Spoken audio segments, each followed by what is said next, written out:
this is Adele. Back with the Naked Insights podcast. I'm really excited today to be joined by my good friend, Dr. Lindsay Aikman.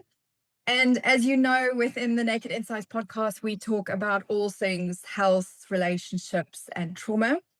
And I like to have experts that I bring in that are working on the front line of those three areas to really deeply cover particular aspects of that. And Dr. Lindsay Aikman is a clinical psychologist, and I want you to just tell us a little bit more about who you are, and yeah, we'll then cover how we met and stuff and how we know each other. Welcome. Nice. Yeah, so I'm based in the UK and I work as a consultant clinical psychologist, currently in an intensive eating disorder treatment team. But before that, I was working in acute mental health units for about 7 years. I guess internationally, some people may know those as psychiatric hospitals.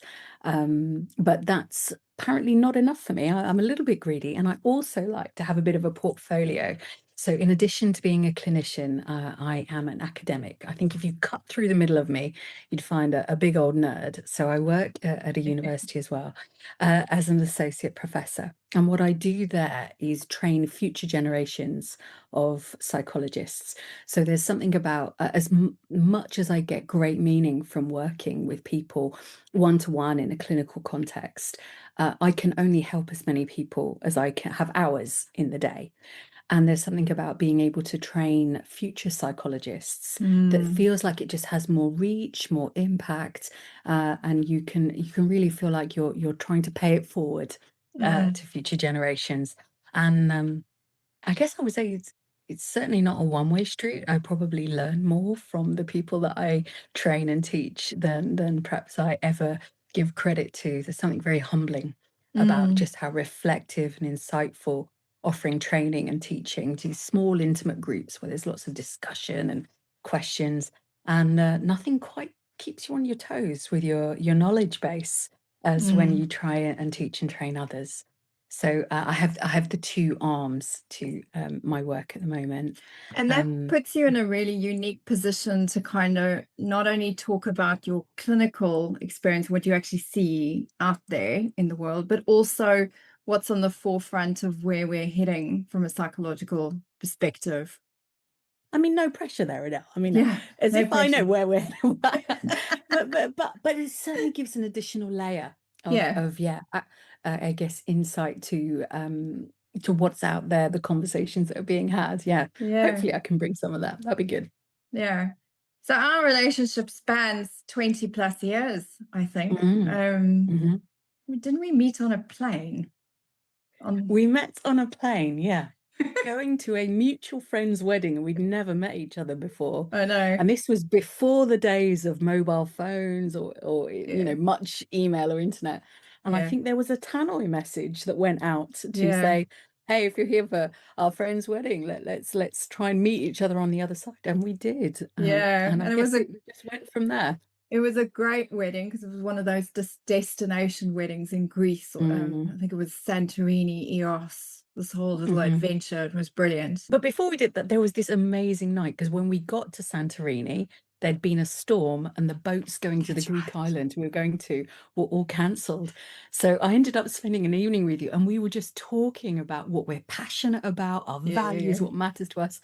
And I think what really struck me was how much we have in common, and how passionate we were about the things we were into and looking at. And so much, it wasn't necessarily what we were both doing back then, but so much of what we talked about, I think, is in play right now. In the work and we've that we're done so doing many now. similar courses and interested in the same kind of philosophies, and it was really awesome. And then you came and visited. And then you came and visited in Thailand as well. So I did. When I was living there.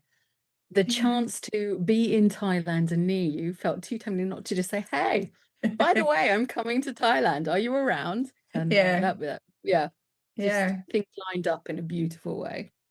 So just talking a little bit about like the kind of philosophies and things we have in common. There was some real synchronous moments, some things that we both really care about. I mean, your field of clinical psychology, mine more coaching psychology, but there's quite a lot in common with the philosophies there. Mm, Mhm. And I guess the thing that they have in common the most is trying to create change, trying mm, to help people closer to where they want to be, and further away from perhaps the current situation that or the aspect that's causing distress at the moment. mm. And I would say that's certainly something that we connected about then. And in talking about this podcast, we've Yeah, reconnected about in a really big way. yeah, definitely. I mean, I'd say my two kind of areas that I'm the most interested in, or philosophies I'm inspired by, is kind of self-determination theory and Adlerian psychology. Self-determination really being empowering people to kind of take action and shift and change whatever their circumstances are. And in my sort of work in trauma, it's like, well, this terrible thing has happened to you. Well, now what? What can you do about it? What can you kind of take action for in your future? And then Adlerian psychology, I just love, because it's like stay in your own lane, in a way, and focus on the tasks you're here to do, as opposed to getting overly invested in like where's everyone else to blame and where's all the problem over there. It's like, well, what can you actually physically Mhm. do? And I think that really chimes with so I did a lot of work through compassion focused therapy, Mm. certainly earlier in my career. And one of their biggest taglines is "It's not your fault." So a really big emphasis is on Mm, destigmatizing, de-shaming. So it's not your fault, and it is your it responsibility. is. So I Yeah. think that really sitting with what can you do, and where might you take this, where might you work to make things different, and closer to how you want them to be. And I think that really connects with me for this idea about an agency. Mm, So there are a lot of things you can control and a lot of things you can't control. mm, And where you invest your energy makes a real difference, because we only have so much energy. So thinking about where you choose to put that on the things that perhaps you have more influence over, I find makes a big difference for people. And the other thing, I think, working in the clinical setting, so the clinical settings I've been in have been working with people with really quite complex presentations where problems are really quite entrenched and chronic, and they don't neatly fit into boxes, diagnostic labels.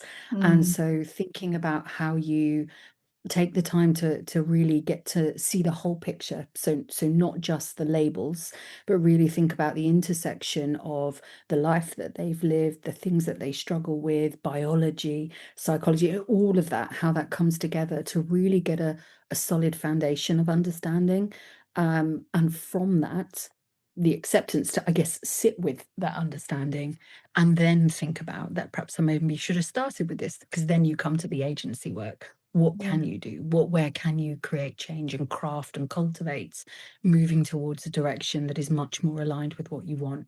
And it can take time when problems have been around for a long time, but I've seen it happen enough that I have such faith in with people's ability to solve their own problems very often.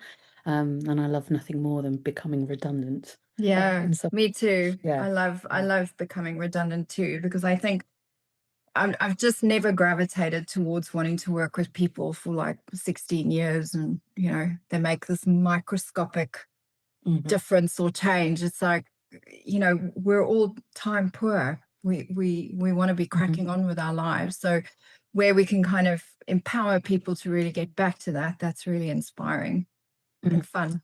Mm. And when I was in the acute inpatient unit, I think before I started working there, I was worried about exactly that thing, that you would never, as a helper, that you wouldn't get that sense of having helped someone. I think I came with a predetermined idea of what some of those places might be like, for people to be in. And actually, I saw such huge shifts from Mm. when people came into the unit to when they left.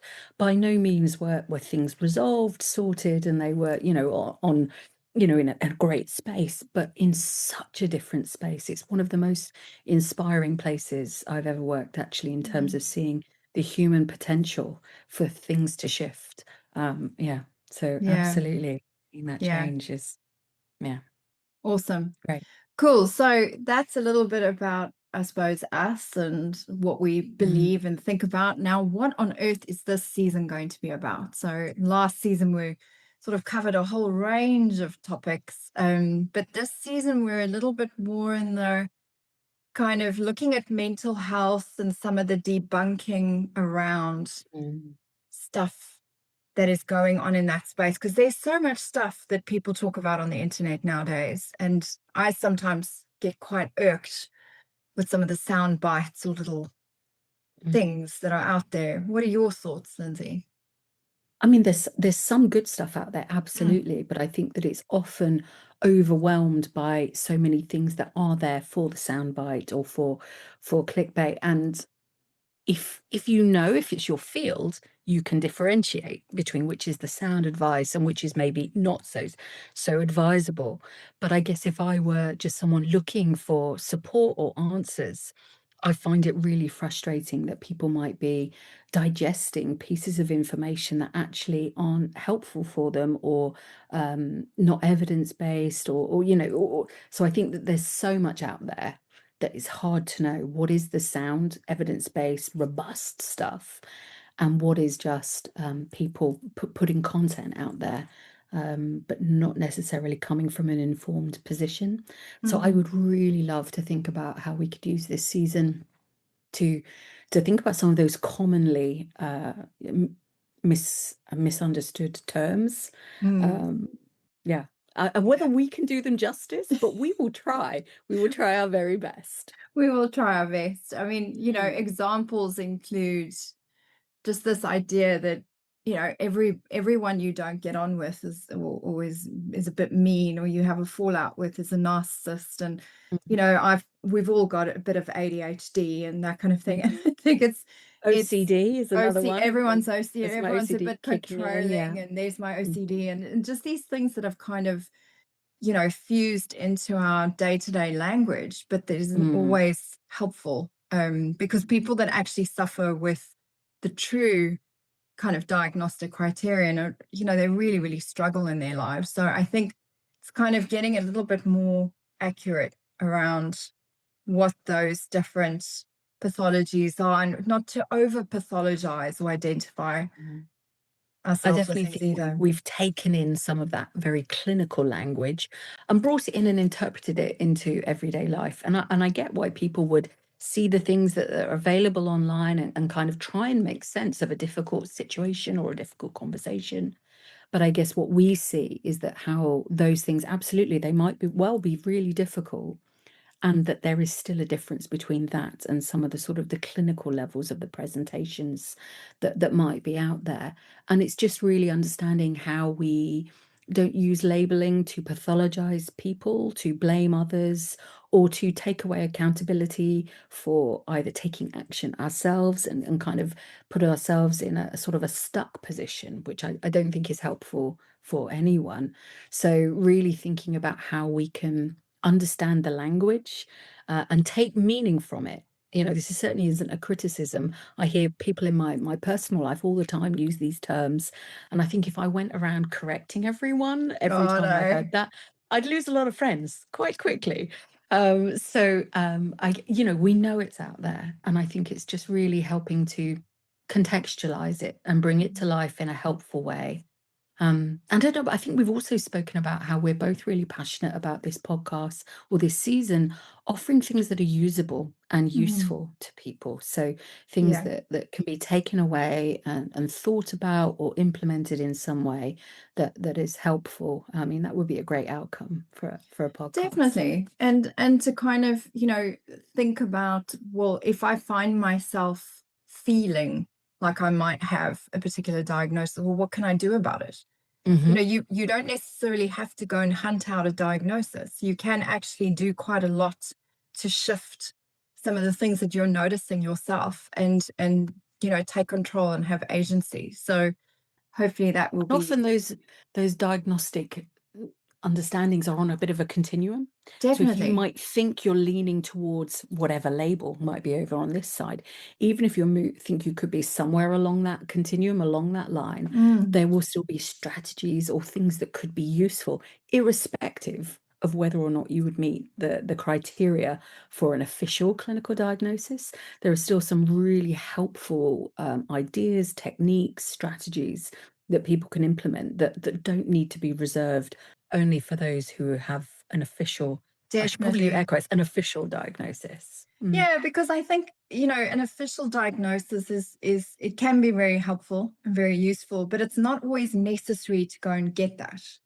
And not always necessary, to your point, to pigeonhole people in that. I mean, a lot of people that I've worked with, you're right, they're on a kind of spectrum of there could be a whole bunch of things going on there. And then we're in the, well, who cares category. Well, if you happen to have a little bit of this, a little bit of this, a little bit of this, okay, it's understanding yourself at that level and look at, well, what can I do about it? What is my agency that I can then, implement, and steps I can take and things I can do. And I think that both things can be true. It can be Mm. really helpful to have that. Well, does it matter about what diagnosis this might be? If there are things that I can find that are helpful and supportive for me, I can just start doing them and using them. Great. There are also times when actually having a diagnosis is really helpful. And so I think we can hold both of those positions and respect both positions and hopefully offer up something that would, work for people, Yeah, irrespective of where they are. Yeah. great. All right. So in our first episode, we're going to be covering narcissism. Mhm. Yes. Yes. Mhm. So anything you want to say about that before we leave it there and talk about it in our first episode? I guess just this sense of what is it? Because I hear so many people who've had a difficult relationship or a difficult conversation that then will say, well, they're a narcissist. I've looked it up, I've Googled it, or I've seen this, content. And I guess really helping to think about what it is, what it means, how it might be helpful or unhelpful to think in those terms. So yeah, I guess a fairly broad look at it, Yeah. hopefully delivered with some kindness, respect, and maybe a bit of humor along the Yeah. way. Along the way. Awesome. Okay. So that's it from us in this introductory episode. And stay tuned till next time. We're going to muse things all health, relationships, and trauma with regards to narcissism. Take care. The information shared on the Naked Insights podcast is for educational and information purposes only and is not intended as a substitute for professional therapy or counseling. While we aim to provide helpful and accurate insights, individual experiences may vary. If you're experiencing trauma, mental health issues, or distress, please seek guidance from a qualified professional. The views expressed by us as the hosts are our own and do not necessarily reflect the opinions or positions of any affiliated organizations.